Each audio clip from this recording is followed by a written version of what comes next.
Ambassador Kethavar stood on the observation deck of his ship, looking down at the blue planet below. Earth looked so small and peaceful from space. The Trilaxian Council had spent months watching these humans, and now they had finally decided to make contact. But Kethavar had strict orders about what technology he could share. The humans were still very young as a species. They had only been using electricity for a few hundred years. They had barely left their own planet. The Council believed they were too dangerous and too quick to fight to be trusted with real advanced technology, especially warp drive technology that could let them travel between stars. Dr. Kim Ji-won walked through the Soul Contact facility one more time, checking everything. Today would change human history forever. First contact with an alien species. She had been chosen to lead the human delegation because of her work in physics and her calm personality. The weight of representing all humanity pressed on her shoulders. The meeting room had been set up carefully. Translators stood ready, though the aliens had somehow learned human languages already. Security guards waited outside, but they had been told to stay calm and friendly. This was supposed to be a peaceful meeting. When Ambassador Kethavar entered the room, Ji-won was struck by how different he looked from humans. His blue-gray skin seemed to shimmer, and his large dark eyes held intelligence that felt ancient. He moved with careful grace like someone who had lived for centuries.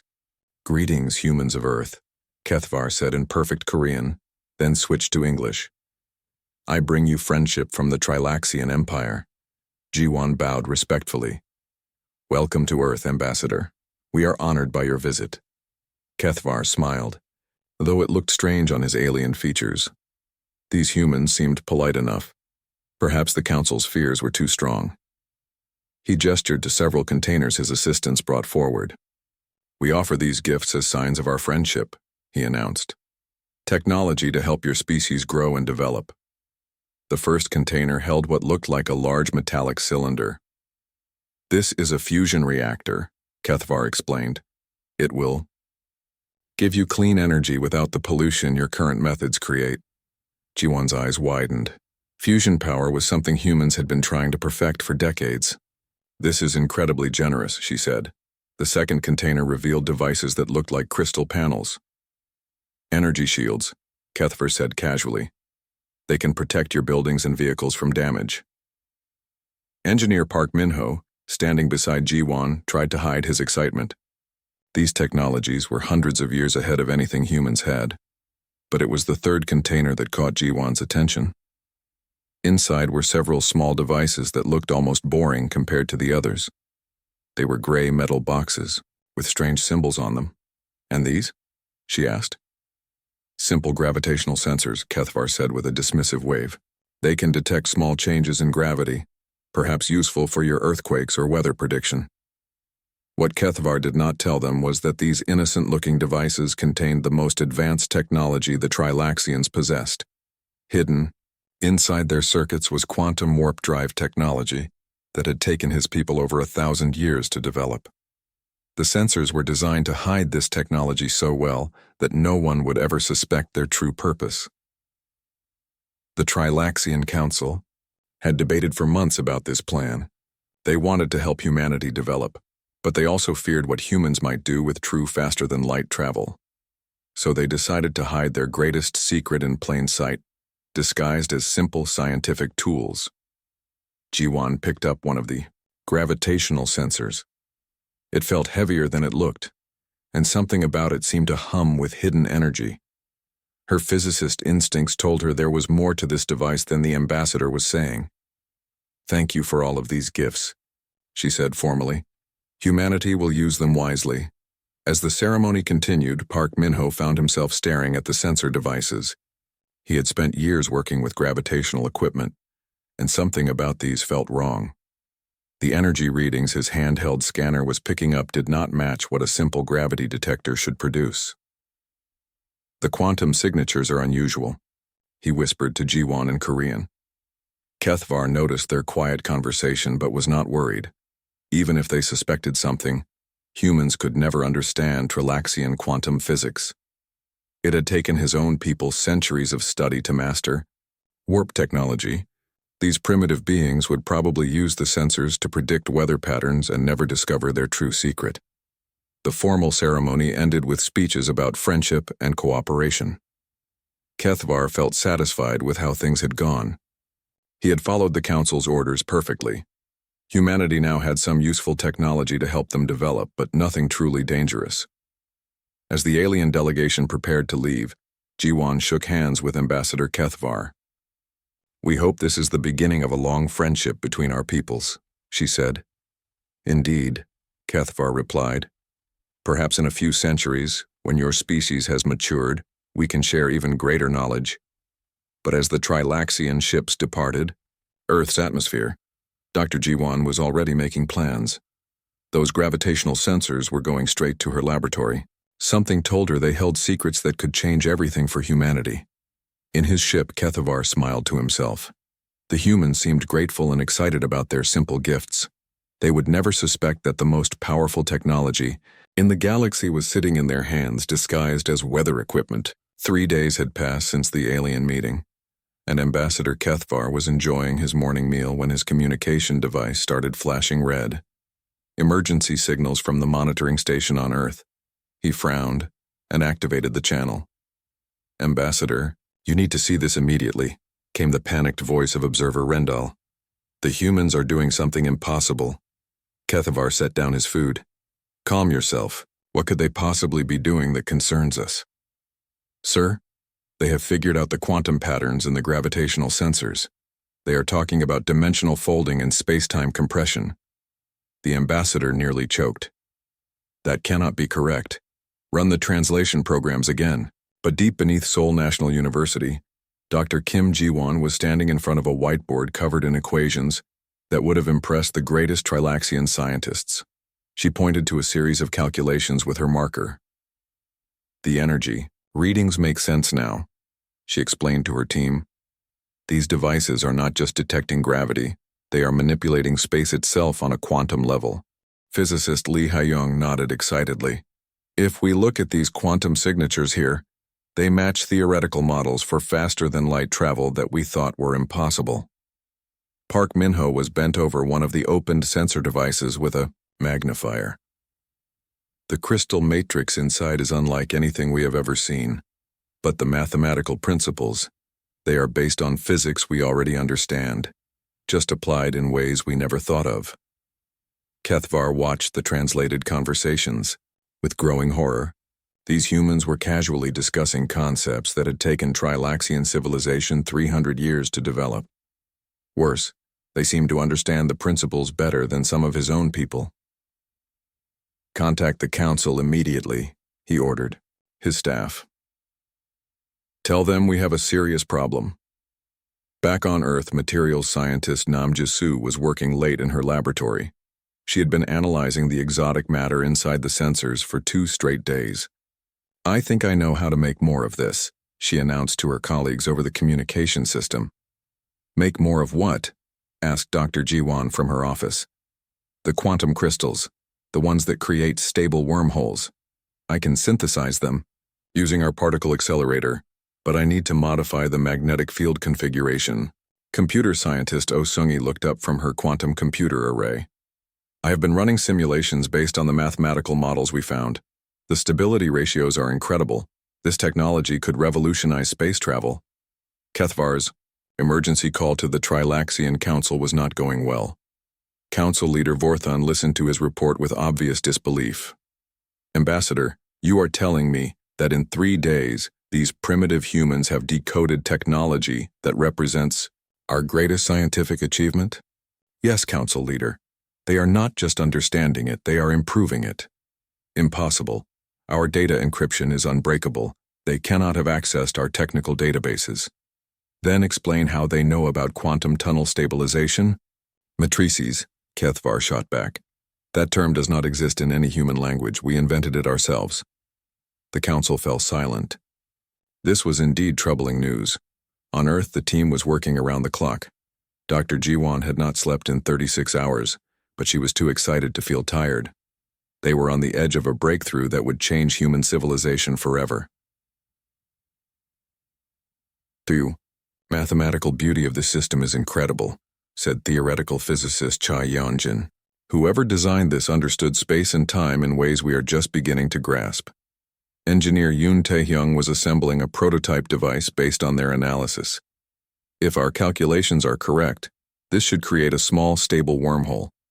Nothing big, just enough to prove the concept works. Are you sure it is safe? Asked Ji-won. As sure as we can be. The energy levels are contained and we have multiple safety shutoffs. What amazed the Trilaxian observers was not just that humans had figured out their technology, but how they approached the problem.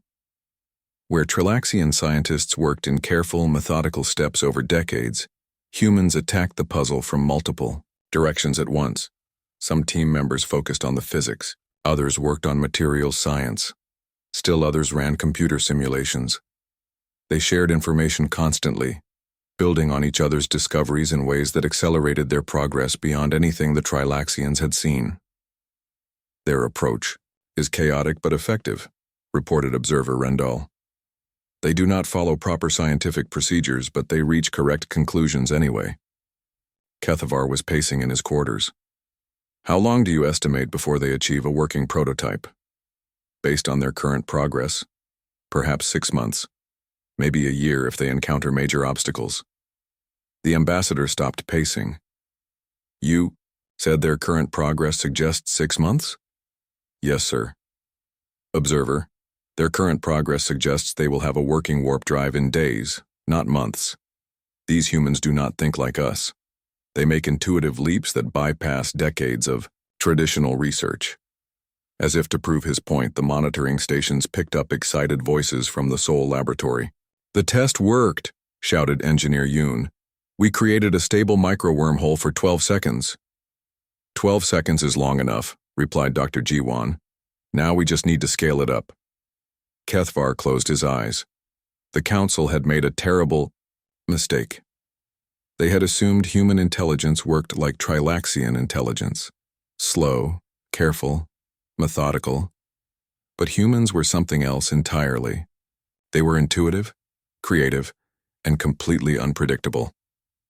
In less than a week, humanity was about to master technology that had taken the Trilaxians a millennium to develop, and there was nothing he could do to stop it.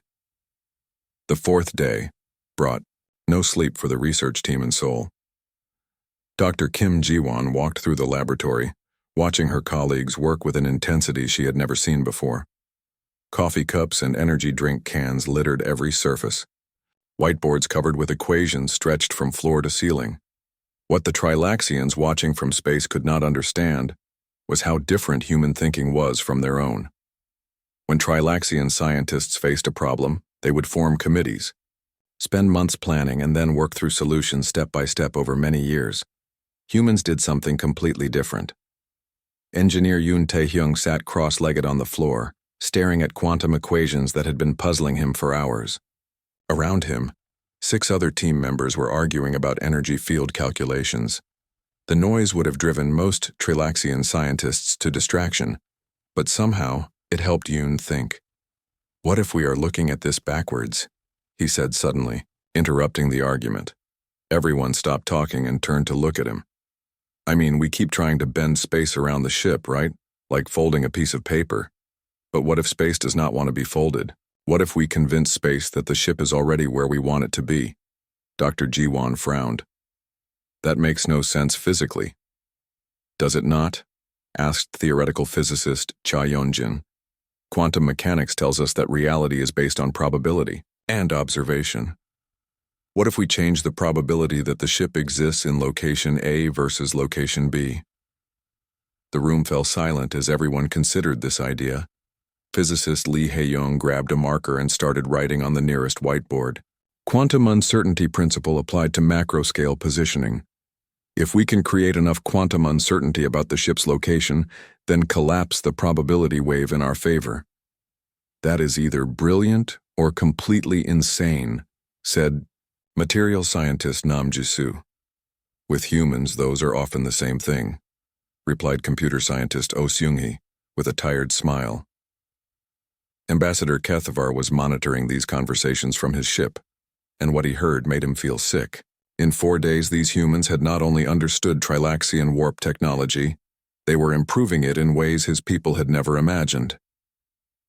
The breakthrough came when Oh Shung-hee suggested using Earth's quantum computers to enhance the calculations. Trilaxian computers worked in binary systems, processing information in straight lines. Human quantum computers worked with probability and uncertainty, processing thousands of possibilities at once. If we run the warp field calculations through quantum processing, she explained, we can account for variables that normal computers cannot handle. Within hours, they had achieved stability ratios that exceeded anything in the Trilaxian fleet. But the real revolution came from an unexpected source. Aerospace engineer Choi Junho had been quietly working in the corner, mostly ignored by the theoretical physicists. He was a practical man who built things rather than just calculating them. "Have been thinking about the power source," he announced during a brief break. "The Trilaxian design uses exotic matter that is hard to make and very expensive. But what if we do not need exotic matter at all?" "Impossible," said Dr. Jiwon. "Every warp drive theory requires exotic matter for the negative energy density." "What if we use Earth's magnetic field instead?" Junho continued. "Our planet has a massive magnetic field that extends far into space. If we tune our warp drive to resonate with that field, we could draw power directly from the planet itself." The room went completely quiet. This idea was so simple and so obvious that no one had thought of it. The Trilaxians had spent centuries learning to create exotic matter in expensive laboratories. Humans were proposing to use their entire planet as a power source. "That could work," whispered Cha Yunjin. "The mathematics actually support it. We would need much less exotic matter, maybe none at all for short-range jumps." Engineer Park Minho was already sketching designs on his tablet. "If we build the warp coils with superconducting materials and tune them to Earth's magnetic frequency, we could create a resonance effect that amplifies the field strength." What happened next amazed even the human scientists themselves. Instead of spending months testing their theory, they decided to build a working prototype immediately. This was typical human behavior that drove other species crazy. Where others would plan carefully, humans would build something and see if it worked. Nam Jisoo had been synthesizing exotic matter using modified particle accelerators. Instead of the complex manufacturing process the Trilaxians used, she had figured out how to create the quantum crystals using equipment that already existed in human laboratories. "The crystals are more stable than the original Trilaxian versions," she reported, "and they are much easier to make." Observer Rendall transmitted this information to Ambassador Keithvar with shaking hands. "Sir, they have not just copied our technology, they have made it better." Keithvar stared at the reports in disbelief. The humans had taken Trilaxian warp drive technology and improved it in ways that made their own ships look primitive. Worse, they had done it using resources and techniques that Trilaxians had never considered. "How is this possible?" he asked. "I think," replied Rendall carefully, "that we have been thinking about intelligence wrong. We assumed that advanced thinking meant thinking like us. But humans think in ways we cannot predict or understand."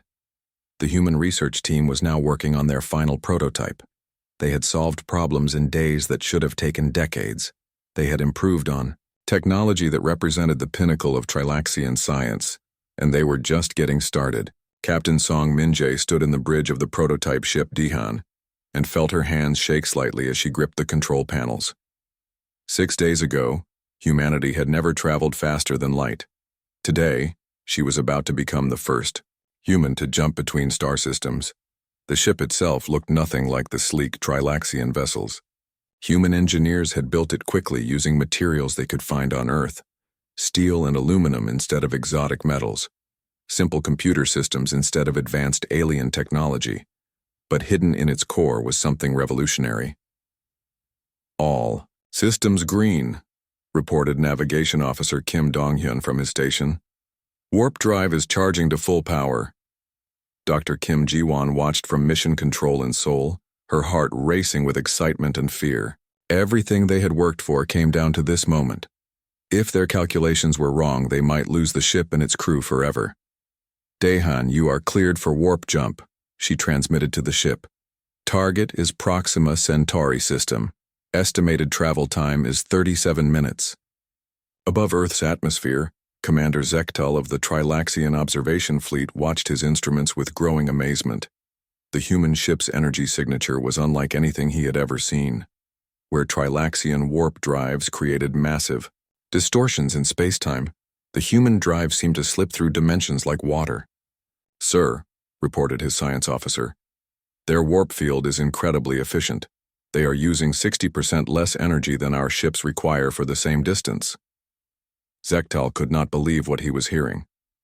"Run the scans again. There must be an error." On the Dehan, Captain Song felt the universe begin to change around her.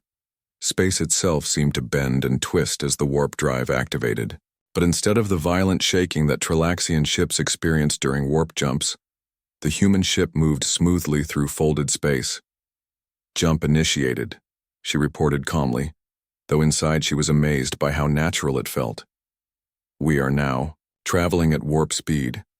The secret to the human success was their completely different approach to the problem. Where Trilaxians tried to force space to bend around their ships, humans had convinced space that their ship belonged somewhere else. The difference was like the difference between breaking down a door and having someone invite you inside. Engineer. Yoon Tae-hyung monitored the warp core from the engine room. The quantum crystals that Nam Jisoo had created were working perfectly. But what really impressed him was how they had solved the power problem. Instead of carrying massive amounts of exotic fuel, they were drawing energy directly from Earth's magnetic field through quantum resonance. "This is incredible," he transmitted to Mission Control. "We are maintaining stable warp speed with almost no fuel consumption. The magnetic resonance system is working better than we hoped." Ambassador Kethvar received the reports from his observation teams with a mixture of horror and fascination. The humans had not just built a working warp drive in less than a week. They had built one that was superior to Trilaxian technology in every way. "How are they doing this?" he demanded of his science team. "Sir, their approach is completely different from ours," replied Chief Scientist Mordan. "We have always tried to overpower the natural forces of spacetime. They seem to work with those forces instead of against them." The Daihan reached Proxima Centauri in 37 minutes exactly as predicted. Captain Song stared through the view screen at the red dwarf star and felt tears in her eyes. Humanity had just taken its first step into the galaxy. "We have arrived at Proxima Centauri," she reported to Earth. "All systems are functioning normally, beginning sensor sweep of the system." The return journey was even smoother than the first jump. The human warp drive had learned from the first trip and optimized its performance automatically. This was another innovation that amazed the Trilaxian observers. Their ships required manual adjustments for each jump. The human ship improved itself. "Jump complete," Captain Song announced as Earth appeared on their screens. Total travel time was 37 minutes for a round trip to our nearest star system. Mission Control erupted in cheers. Dr. Jiwon felt tears streaming down her face as she realized what they had accomplished. Humanity had not just achieved faster-than-light travel, they had revolutionized it. Commander Zektal transmitted his final report to Ambassador Kethvar with shaking hands. "Sir, the human vessel has completed a successful round trip to Proxima Centauri. Their warp technology is not just functional. It is superior to ours in every measurable way." The numbers were impossible to ignore. The human ship used less energy, traveled faster, and operated more smoothly than the best Trilaxian vessels. They had taken technology that the Trilaxians had spent 1,000 years perfecting and improved it in less than a week. "They have not just reverse-engineered our technology," Zektal continued. "They have revolutionized it. Sir, I believe humanity has become the most advanced warp-capable species in the known galaxy." Kethvar closed his eyes and tried to process what had happened. The Council had tried to hide their greatest secret from humanity, because they feared what humans might do with warp technology. Instead, they had accidentally given humans the tools to surpass Trilaxian civilization entirely. As the Dehan landed safely on Earth, crowds of people gathered to celebrate humanity's first interstellar voyage. But in the Seoul laboratory, the research team was already working on their next project. They had bigger ships to build and a galaxy to explore. The age of human space travel had begun. 3 months had passed since humanity's first warp jump, and the galaxy was no longer the same place. Human ships now appeared regularly throughout local space, moving with a speed and efficiency that amazed every species they encountered. Ambassador Kethvar sat in the same sole contact facility where he had first met Dr. Kim Ji-won, but now their positions were completely reversed. Instead of offering gifts to primitive humans, he was here to ask for help upgrading Trilaxian technology. "Ambassador, welcome back to Earth," said Dr. Ji-won, who now held the title of Director of Interstellar Relations. She looked tired but happy. The past 3 months had been incredibly busy for humanity. Kethvar struggled with his pride as he spoke. "Director Ji-won, the Trilaxian Council has authorized me to request technical assistance with our warp drive systems." The irony was not lost on either of them. 3 months ago, Kethvar had looked down on humans as primitive beings who could never understand advanced technology. Now his own people were falling behind human innovation. "We would be happy to help," Ji-won replied graciously. "Our engineers have developed several improvements that we think other species might find useful." Through the window they could see human ships in Earth's orbit preparing for their next missions. The ships looked different now, larger and more elegant than the rushed prototype that Captain Song had flown to Proxima Centauri. Human manufacturing had adapted quickly to the new technology. Engineer Park Min-ho entered the meeting room carrying a tablet full of technical specifications. "The latest human warp drives can travel twice as far as the original Trilaxian designs while using half the energy," he explained. "We have also solved the exotic matter shortage problem." Kethvar leaned forward with interest. Exotic matter had always been the biggest limitation of warp technology. It was incredibly expensive and difficult to produce. "How did you solve it?" he asked. "We do not use exotic matter anymore," Park replied simply.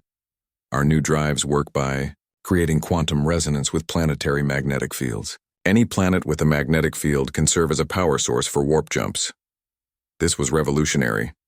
Trilaxian ships had to carry limited supplies of exotic fuel and could only make a few long-distance jumps before returning to base. Human ships could refuel at any planet with a magnetic field, which meant almost every inhabited world in the galaxy. Captain Song Min-jae had become something of a celebrity in human space. She now commanded the exploration vessel Sejong, leading humanity's first diplomatic missions to other star systems. Her current mission was typical of how quickly things had changed. "Sejong to Earth Control," she transmitted from the bridge of her ship. "We have successfully established trade relations with the Valdorian Republic. They are very interested in our warp drive improvements." The Valdorians were a species that the Trilaxians had known about but never contacted. They were located 15 light-years from Trilaxian space, too far for regular communication with existing technology. But human ships could reach them in just a few hours. "Excellent work, Captain," replied Space Command Director Lee Ha-young from Earth. "Proceed to the Kepler system for your next diplomatic contact." What amazed other species was not just human technology, but human attitude. Where the Trilaxians had been cautious and secretive, humans were open and eager to share. They offered technological partnerships to everyone they met, creating a network of cooperation that was transforming the galaxy. Computer scientist Oh Seung-hee was working on the next generation of human warp technology from her laboratory in Nanoenorna, Seoul. Her quantum computers had evolved far beyond anything the Trilaxians had imagined possible.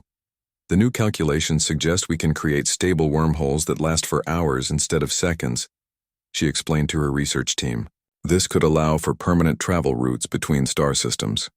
Material scientist Nam Ji-soo had been studying alien materials brought back by human exploration ships. "If we combine our quantum crystal technology with these Valdorian metal alloys, we might be able to increase warp speeds by another 50%. The Trilaxian Council held emergency meetings every day, trying to understand how their carefully planned first contact had gone so wrong. Council leader Vorthan read reports from across the galaxy with growing concern. "Human ships have now made contact with 17 different species," he announced to the assembled council. They are offering technological partnerships and trade agreements to civilizations we have never even heard of. How is this possible? Asked Council Member Kethra. 6 months ago, they had never left their own solar system. Their expansion rate is unprecedented, Vorthon replied. They are not conquering or dominating other species. They are forming partnerships and sharing technology. The entire balance of galactic power is shifting. Back on Earth, Dr. Jiwan was reviewing reports from human diplomatic missions across the galaxy. The success had been overwhelming.